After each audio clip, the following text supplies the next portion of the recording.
a scion of many worlds. Size doesn't intimidate me, the assassin states as he sits across from her. Horus's sheer stature has him sitting on the floor and towering over her as she sits in a folding chair. Although the chair is interesting, do you use metal in all your construction? It's regarded as more practical. It lasts longer than wood and there's no chance of some insect making its home in it. But it's so much harder to mold and refine. At the levels of technology you are familiar with, I imagine it is. That would explain these, wouldn't it, though? Horus replies before pulling out a thin wooden blade. There's a burnt symbol on it, vaguely similar to a Celtic knot. The symbol is imbued with axiom and makes the soft wood more akin to high-quality bronze. They're well done, easily made too, I'd imagine. A few moments with some axiom and a stick and you suddenly have a functional knife. Not as good as iron or steel, let alone what I use for my knives, but pretty good. Oh? Big man has big elite blades too? She asks, and he pulls out his boot knife and lays it on the table in front of her. The massive tri-tight alloy blade is more the size of a short sword to her and thicker than some axe blades. Go ahead, pick it up, he tells her, and she scoffs at him. It's a trick. We're being watched and you're not allowed to do anything unless I touch a weapon or make a hostile move, aren't you? She asks, and he chuckles. No, baiting someone into a trap like that is just stupid. Even if I wanted dirt on you, I've already got a small mountain's worth when you admitted to being an assassin with an active contract on a fellow soldier. Legally, I have the authority to take this ship into orbit and throw you in the airless void between stars for what you've already done. What? The laws out in wild space are sparse and harsh. Effectively, as a legally recognized authority, I have full power to do whatever I want to a convicted or admitted criminal. By the laws of the greater galaxy, I can do whatever I want to you and your order without legal repercussion. You think I'm afraid to die? I don't know anything about you, little wind girl. That's why we're here. I want answers. Or you'll use the knife. Don't be stupid. Torture is best left to the professionals. I'm a titan. I break things. I don't hurt them. I break them. Be it persons, armies, castles, or worlds. I break things. Oh, scary, scary man. She snarks at him and he chuckles. I suppose I am. He says in good humor and she stops. So you weren't joking, were you? How interesting, she notes. Tell me, what kind of madness creates a monster like you? A great deal of it. He answers without answering.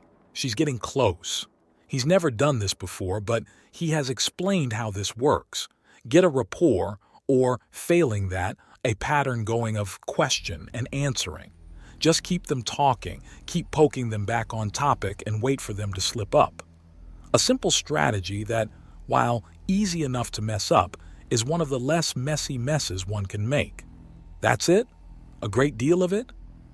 I spent 2 years on the verge of death and madness non-stop. Every day was exhausting torment as I physically, mentally, and emotionally was pushed to the utter limit. For every 20 people who attempted the training, only one got through. Those that failed were still some of the finest warriors to ever walk upon the homeworld. Those that had dedicated their lives to war and found pleasure in pain were not strong enough. Blooded killers who had walked through the type of hell that only nature at its cruelest or the results of the impossibly wealthy and utterly monstrous having their fun failed. But you got through. Yes, because it wasn't looking for the best. It was making the best. And you're one of the best? She asks in a mocking tone. Better than you, he states, and she straightens up in her seat as the insult stings. When I fight with that moth, I don't need weapons and I can still hurt him. You had him asleep, naked and a knife in your hand, and you still only slightly annoyed him. I can make him flinch with my bare hands. You're not better than me. You're a freak. You trained for 2 years? I trained for 6. Ever since I was just a hungry little skyborn on the streets of Miru, she protests. Oh, please. Like, a world like this can offer anything in the way of real training. What did they teach you to do?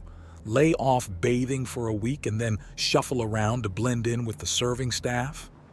He prods and she scowls at him. Then her eyes widen and she clams up entirely. Why couldn't you be big and stupid? She asks after a minute of silence. Because I was trained to be dangerous, and big and smart is pretty damn deadly. He remarks before he reaches over and picks up his knife. He needs another angle. So, why do you use wooden knives or obvious daggers and not something you can pass off as a survival knife or carving knife? Keep them sharp enough and they'll go through most people just as easily as a dagger, and it's not like you need to get clean through bone to kill someone. Oh, and I suppose you're an expert in hiding weapons on your person? She asks, and he chuckles. Not me, no. But we almost called the Welshman the armory instead. The thieving bugger walks around with twice his weight in weapons on a slow day. The Welshman? Wallace Grimm. We were pretty unimaginative with him when it came to nicknames. He says, and the ball is now in her corner to ask all sorts of questions and relax a little more. And the more she relaxes, the sloppier she'll be. Oh? So what kind of nickname do you use for the oversized earthany you call a brother, was it? We don't need a nickname for him. Everyone else has so many for him. Oh? Oh, come on, the stupid cult that's formed around him. It's hilarious, the great moth, the mighty moth. He's sounding like some stupid character from a novel for children, Horus says with a laugh, one that she joins in on. He then gets a bit of an idea. It might make things worse, it might make things better. Either way, it's going to make things something. Anyways, Wendy, do you have anything you want to tell me, or what? He asks, as he gives her a name and then protests the strange look she's giving him. Wendy?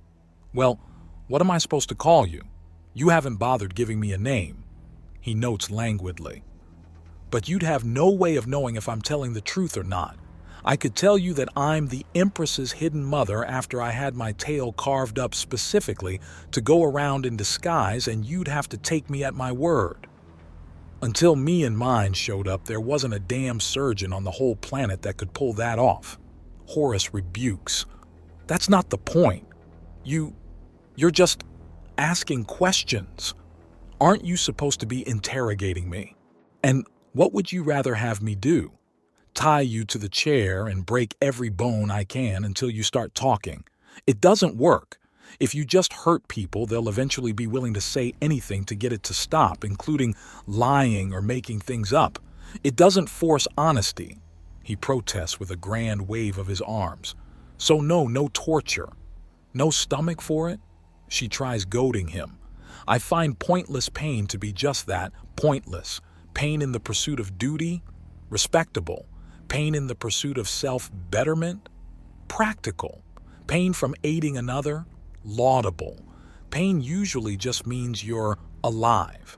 It's not like life is this big, comfortable hug box where everything is handed to you with a bottle of wine and a platter of choice meats, he says, and she sighs.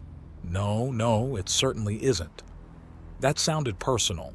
Sorry for bringing it up, he says, and she sinks a little into her chair as she grows at ease and then is ramrod straight again.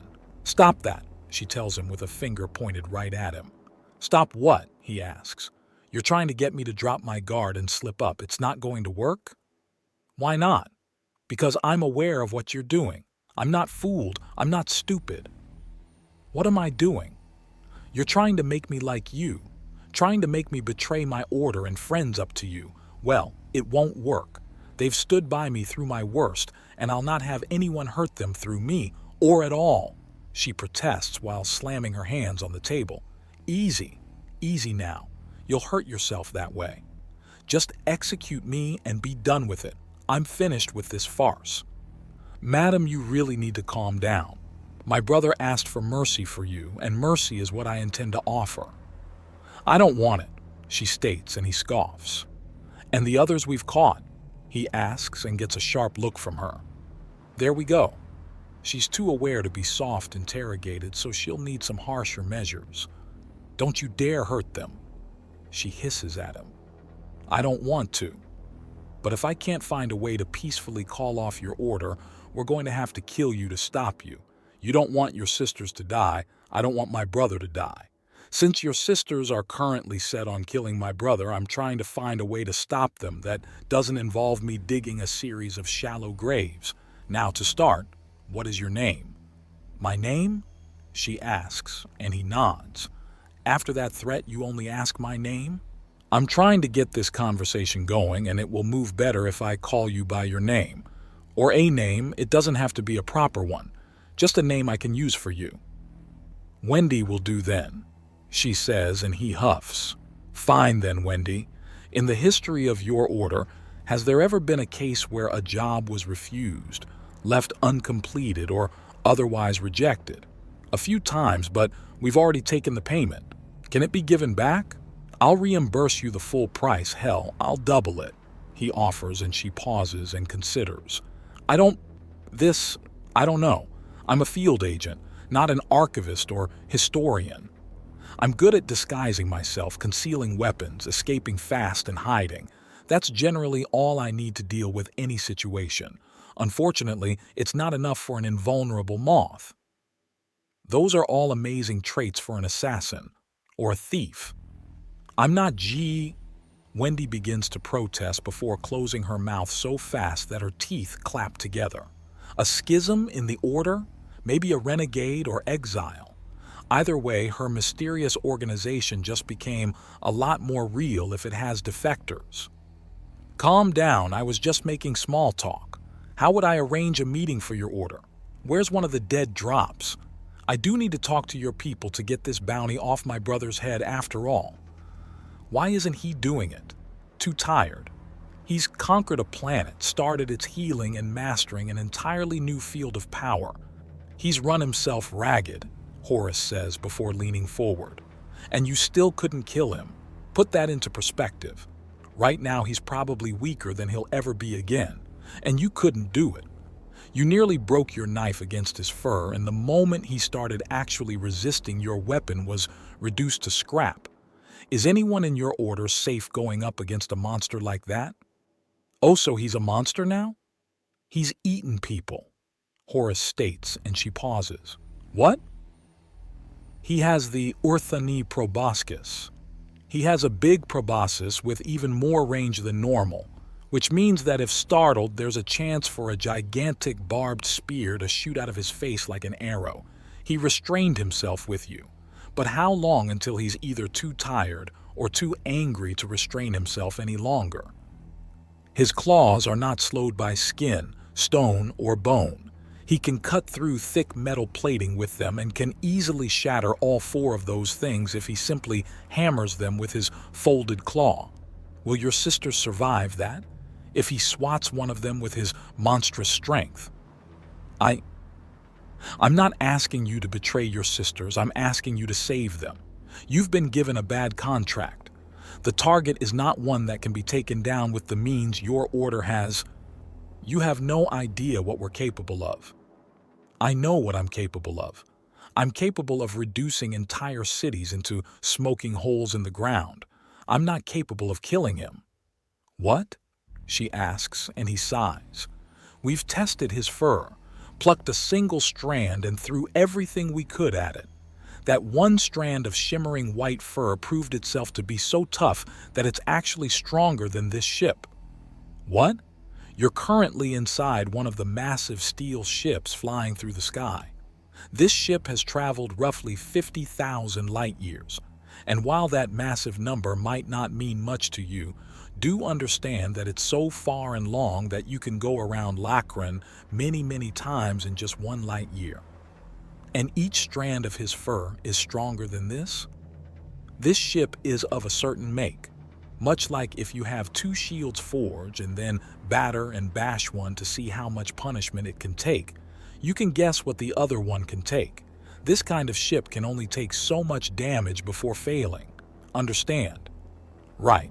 Easy enough. We've bombarded that strand of Emmanuel's fur with 3 times the force needed to destroy this ship. We barely singed it. So his fur is an impenetrable armor, his claws irresistible swords, and his tongue an unstoppable spear. Great. Wendy grumps to herself before sighing. Have you made up your mind? Horus asks. Yes. At Miru's Wharf District, there is a small chapel of the 6 elements 2 blocks from the water's edge. It's been abandoned and dilapidated for generations and has been kept that way for a reason. The dead drop is in the steeple. Place your message and pay in there to get in contact with the Order. She tells him and he nods. Thank you. That's all I've needed, Wendy. Thank you for your cooperation. You've earned yourself and your sister some more comfortable cells. Oh, goody. Well, if you don't want entertainment while you wait, fine, just fine. We're not going to let you out until we're sure you're not going to try and stab someone. You're going a long way out of your way to spare me. Your would-be victim asked for mercy. Think about that. The person you wanted to kill asked for your life to be spared. I'm not one to contemplate the actions of the insane. We're all insane. Those that think they aren't are just delusional as well. Horus jokes and she scoffs at that.